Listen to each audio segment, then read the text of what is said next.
Morning. How's it going?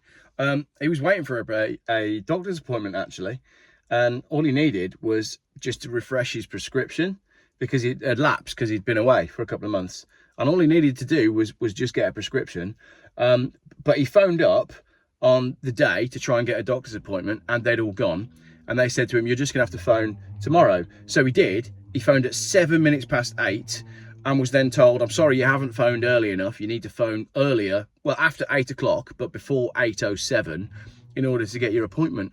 And then when he eventually got his appointment, managed to get a script from a doctor, it took so long for the prescription to arrive, and he died.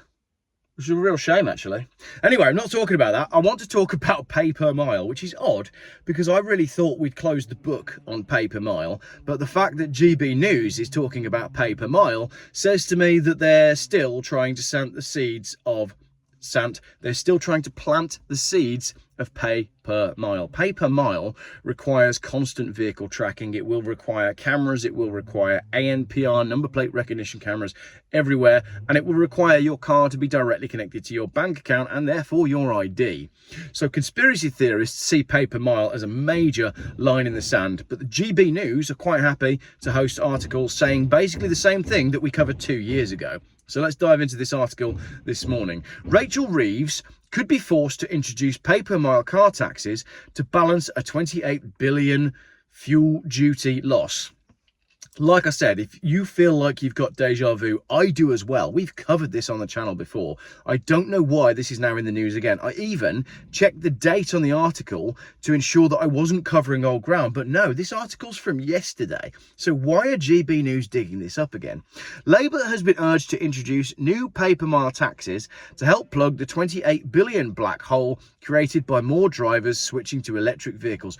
I even think the text is the same. I think this is just a repost. So who's told them to repost this? And is it the same people? Because it says Labour has been urged to introduce. Who? Who is urged Labour to introduce new pay-per-mile taxes? Well, it's the Chartered Institute of Logistics and Transport. They've warned that the current annual income from fuel duty has started to decline as more drivers give up their petrol and diesel cars. Oh, that's strange, isn't it? So when the government wrote the policy on moving everybody from petrol and diesel cars to electric cars, and when they wrote the policy on how benefit in kind works for company cars, you're telling me that they never once considered the fact that fuel duty might drop? Yeah, of course they did. This is all part of the master plan.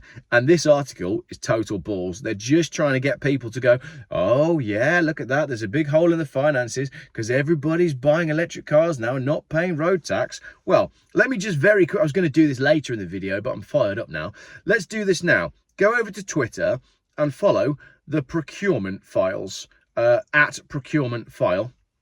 And that's an account, and it says, we searched 300,000 plus contracts on the UK government public database, and they basically just post what the UK government is spending money on. So remember, we're missing £28 billion because of road tax from EVs. Let's take a little look at what the government is spending money on. And I haven't organised this video. I'm just going to go through some of their most recent posts. UK taxpayers will spend £25,000 on a tennis court renovation for the British Embassy in Kuwait. UK taxpayer will spend £12 million on evidence for health in Khyber Pakhtunkhwa in Pakistan. The FCDO means business, so that's something else. According to the government website in 2015, 50 contracts were awarded to taxi companies totaling £63 million. In 2024, contracts were £381 million. So why are we now spending 500% more than we used to on taxis? A contract for £198,000 for research into the lived experience of Roma people. Cool. £200,000 to find out about how the Roma people live. The UK taxpayer spent £353,000 on research into exploration of belonging in Bengalis in Pakistan. Cool. The UK taxpayer spent £64,000 on litter outreach and education in the Maldives. Birmingham City Council awarded a contract for £29 million for a new waste services fleet, and the council has spent hundreds of thousands on consultants and lawyers for a new waste management strategy, none of which has been delivered yet. No, that's about convictions. So let's take a look. That was the one I talked about the other day, actually, about how many Albanians are in the UK and in prison, and how we've basically got all the Albanian prisons here, and yet we were paying for electric cars for the Albanian prison service. That's where I found that information. It's a really good Twitter account. UK taxpayers will spend £240,000 on Gypsy Roma Traveller Floating Support Service. The UK taxpayer funded 2 contracts for £30 million each for an Ethiopian investment advisory facility. The UK taxpayer spent £14 million on a better health programme in Brazil. The UK FCDO has pledged £1.6 billion from 2024 to 2028 for the Green Climate Fund second replenishment to support carbon resilient growth in developing countries. This is a 12.7% increase to the UK's contribution to Green Climate Finance 1, £1.4 billion from 2020 to 2023. Let's keep going because this is really interesting. The FCDO has a budget, taxpayer money, £276 million for climate action for a resilient Asia.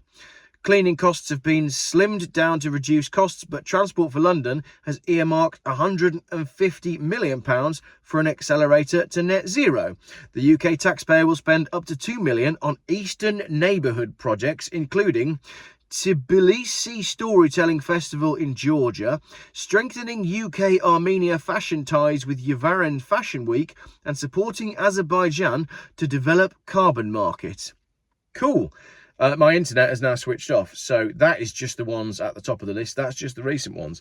Go and check it out on Twitter. It goes on and on and on. So, the £28 billion black hole is total balls, because if there is a £28 billion black hole, going through that Twitter feed would be a really easy way to find where all the money has gone. Let's carry on with the article. You don't need to finish to the end of the video if you don't want now. That's it. What I've done is I've shown the utter hypocrisy of them saying that, oh, there's £28 million going missing from the budget. What do we do? Oh, let's introduce pay per mile. No, let's stop spending shit on stuff we don't need. How about that? Stop wasting taxpayer money. And I think the people in general are starting to wake up and go, hang on a minute. Where is all the money going? Where is all the money going? 28 billion black hole for fuel duty. The road on the way up to where I store my cars is effectively now one at a time, because the potholes are so bad, you are forced to drive right in the middle. Where's all the money going? Let's carry on.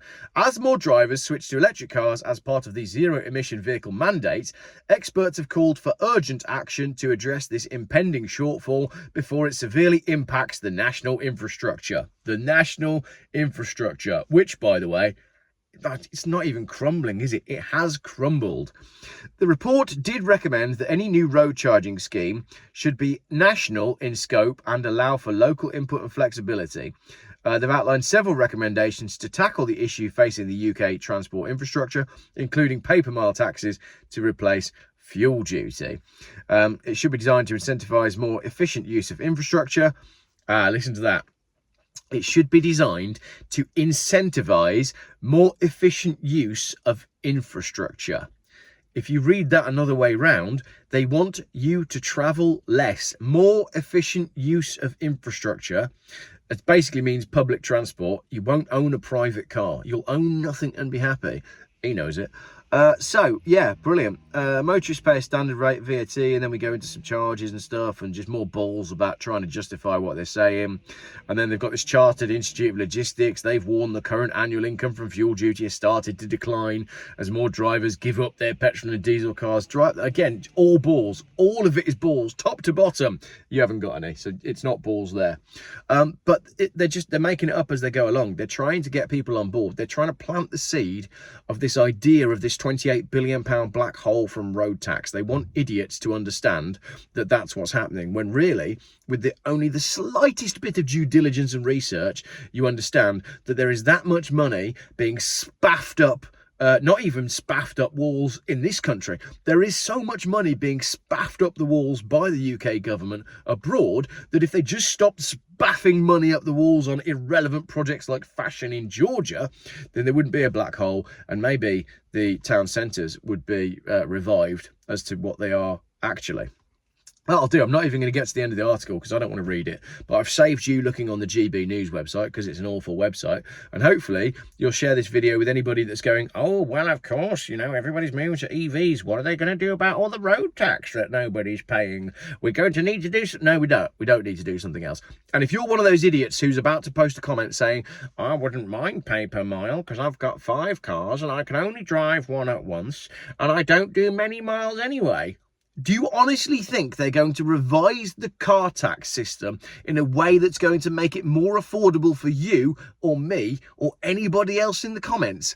Of course they're not. Wake up. There is no way pay per mile is going to work in the favour of motorists. It's all about getting us off the road. They want us off the road. They want us skint. They want us begging for help, and they want us cold. In fact, it's almost like we are the carbon that they want to reduce through net zero. In fact, I think the only humans that they actually want look like this guy. But I'm a conspiracy theorist. Thank you for watching. I'm going back to my camper van now. Also, it's really cold in this barn and it's lovely and warm outside. Right. Couple of things coming up if you made it to the end of the video. In order to help finance the motorhome project, I'm doing a limited run of custom Hot Wheels cars. They're going to be on eBay by Friday night, and all of that is going to be explained in the motorhome video series that's going out. Part 9 of the motorhome video series goes out tonight, but don't watch it because it's not very good. I'm joking. It's just that we had one of those days where the van kept fighting us, different things kept happening, and it looks like we didn't actually achieve anything. But we did. Right now, Phil's installing yet another window in the motorhome. The BMW 5 Series estate that's out there is about to turn into a 7 Series win. And there's a lot less cars in the barn. So although tonight's video at 6 p.m. might not be the best one in the motorhome series, it's quite funny, to be fair. It is quite amusing. Progress is marching along pretty nicely on my motorhome. And if I sit in this car any longer, he's going to come and start moaning that I'm not holding his wood. Just watch him.